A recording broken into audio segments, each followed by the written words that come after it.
Sementara di Jakarta, saudara, peristiwa tabrakan beruntun melibatkan 6 kendaraan terjadi di jalur kontraflow tol dalam kota kilometer 0500 Cawang, Jakarta Timur, jalur menuju Tanjung Priok Cikampek. 6 kendaraan rusak, yaitu bus Mayasari Bakti, mobil box, 2 minibus, 1 minibus mewah, dan 1 mobil listrik. Peristiwa bermula saat salah satu kendaraan minibus di jalur kiri berhenti mendadak karena salah satu mobil minibus memotong jalur dan langsung kabur. Karena kaget sehingga kendaraan di belakangnya menabrak dan terjadi tabrakan beruntun. Akibat peristiwa ini 3 orang terluka.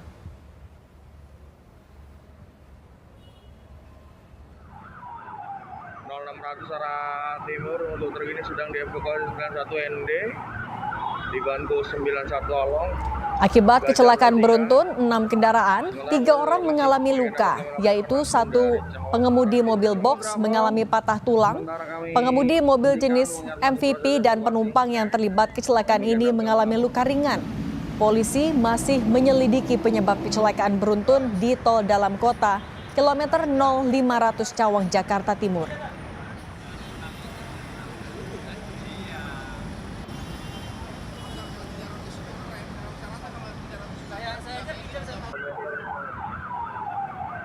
Arah Timur untuk truk ini sedang dievakuasi 91 ND dibantu 91 Olong, Gajah 03. Sementara proses evakuasi kami akan dapat kami laporkan langsung dari Cawang arah timur. Sementara kami hentikan mengingat masih proses evakuasi. Demikian dapat kami laporkan.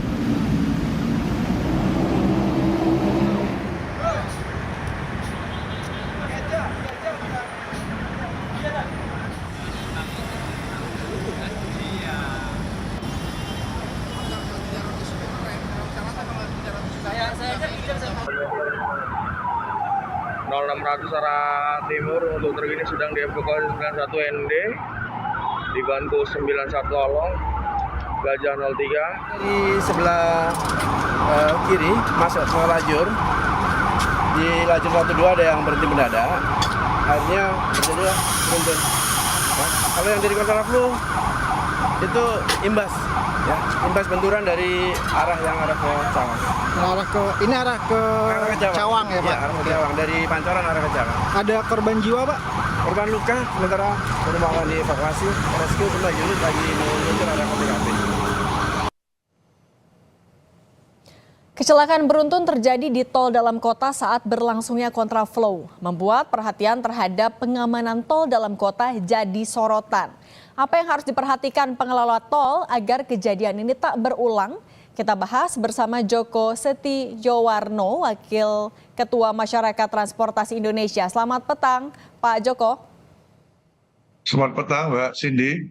Pak Joko, ini kan kejadiannya terjadi di jalur kontraflow. Kalau dari yang Anda cermati, apa yang harusnya jadi perhatian atau jadi evaluasi terkait ini? Ya, jalur kontraflow ini kalau di tol dalam kota, ada juga di tol Jagorawi, ini menjadi hal kebiasaan sehari-hari ya. Artinya di saat sibuk memang ada satu lajur yang kontraflow, baik itu pagi maupun sore. Nah, di situ memang harus ada batas kecepatan. Kalau saya tidak salah itu maksimal sekitar antara 40 sampai 50 lah. Ya, kemudian diberi pembatas juga. Nah, ini rutin ya dilakukan untuk setiap hari. Nah, ini tinggal bagaimana pengguna ini harus berhati-hati juga kalau masuk ke jalur kontraflow itu. Jangan sampai nanti yang berlawanan itu katakanlah dia menyalip dan sebagainya. Ini mungkin agak jarang juga. Namun kalau ini terjadi bisa jadi karena kelalaian dari pengemudi sendiri. Oke, Pak, kan memang arti ini butuh kerjasama dari dua-duanya, pengelola jalan tol dan juga pengemudi. Tapi kalau dari pengelola dulu, sebenarnya kan jalur sudah ada, rambu-rambu juga sebenarnya sudah ada. Apakah masih ada yang perlu ditingkatkan sebenarnya soal pengamanannya? Ya tentunya kalau pengamanan petugas tidak mungkin sebanyak itu ya. Ini dituntut juga kesadaran dari pengemudi itu sendiri. Dia tentunya kalau masuk kontraflow dia harus bersiap siaga untuk sampai ke tujuan tidak ataupun tanpa dia berhenti, karena kan tidak mungkin dia melewati arus yang berbeda ya.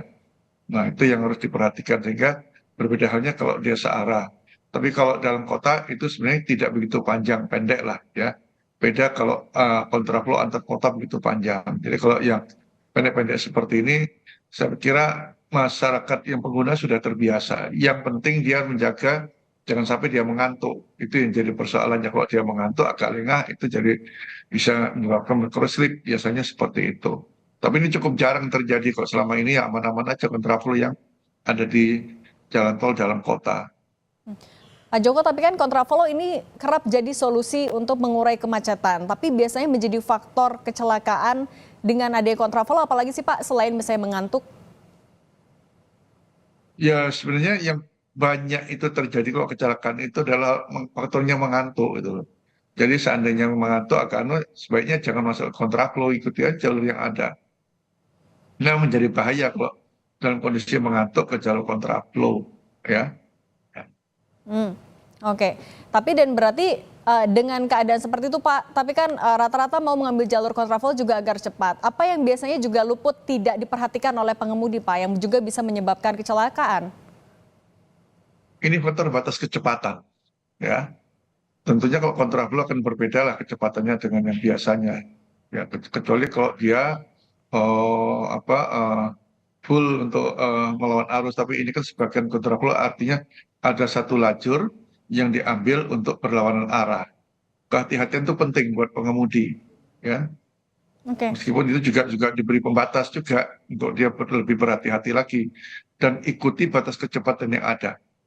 Yang sering terjadi itu adalah melebihi batas kecepatan, apalagi di depannya mungkin kosong ya. Nah, itu dianggapnya seperti jalur biasa, tapi kehati-hatian itu penting. Hmm. Pak Joko, ini kan kita juga mau menghadapi musim mobilitas tinggi ketika menjelang Nataru. Apa yang harus diperhatikan juga oleh para pengemudi Pak nanti terutama untuk di jalur tol? Ya, kalau Nataru ini nanti memang ada seperti halnya mudik juga diberlakukan kontraflow ya. Tapi ini untuk jarak jauh, makanya kesiapan itu penting ya.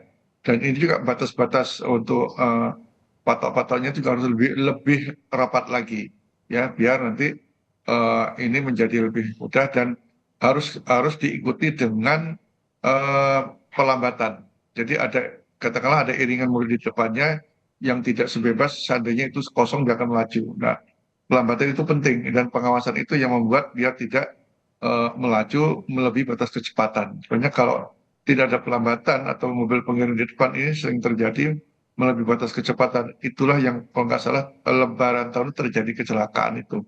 Dan kebetulan memang kok ditelusuri supirnya juga mengantuk juga. Nah, ini membahayanya di situ. Ya.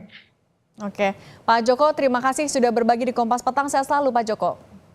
Terima kasih. Selamat